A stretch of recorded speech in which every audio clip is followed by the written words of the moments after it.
अस्सलाम वालेकुम वरहमतुल्लाहि वबरकातुहू। एक भाई ने एक मसला भेजा, उसके लिए मैं आप लोगों के लिए वीडियो बना रहा हूँ। उसने कहा कि मेरे पास एक फ़्रेम है, मैंने उसके ऊपर टेक्सचर लगाना है। ये वाला फ़्रेम है, उसको टेक्सचर लगाने का मैं आप लोगों को बता देता हूँ। बिल्कुल 1-2 मिनट की वीडियो है, ज़्यादा लंबी नहीं है। फ़्रेम बस ले लूँ। सबसे पहले मैंने ये एक फ़्रेम ले लिया।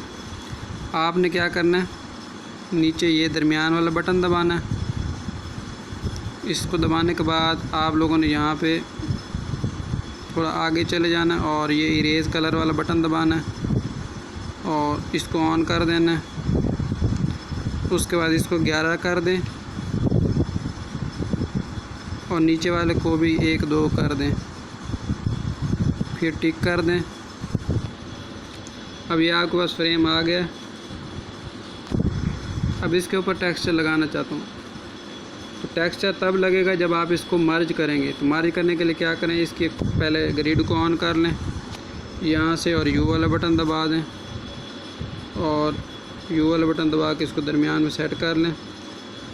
उसके बाद इसकी एक कॉपी ले लें, उसके ऊपर रख दें, फिर इस तरह करें, ये वाला बटन दबाएं, यानी कि मर्ज कर दें। मर्ज करना मैंने आपको पहले एक वीडियो में बता चुका हूँ, वो वीडियो आप देख लें ताकि आप लोगों का ये मसला हल हो जाए। मर्ज करने के बाद आपने क्या करना है, ये टेक्सचर पे चले जाएं। टेक्सचर के ऊपर जाने के बाद जो भी आप इसके ऊपर टेक्सचर लगाना चाहते हैं, मेरे अक्सर टेक्सचर अब डिलीट कुछ हो चुके हैं, सिर्फ ये एक कोई बचा हुआ है, तो मैं देखता हूँ टेलीग्राम पे शायद कोई मिल जाए। ये वाला एक टेक्सचर है, इसको लगा देता हूँ। ये देखिए, ये टेक्सचर लग गया है। इसमें क्या मसला है आप लोगों को, उम्मीद है अब तो समझ आ गई।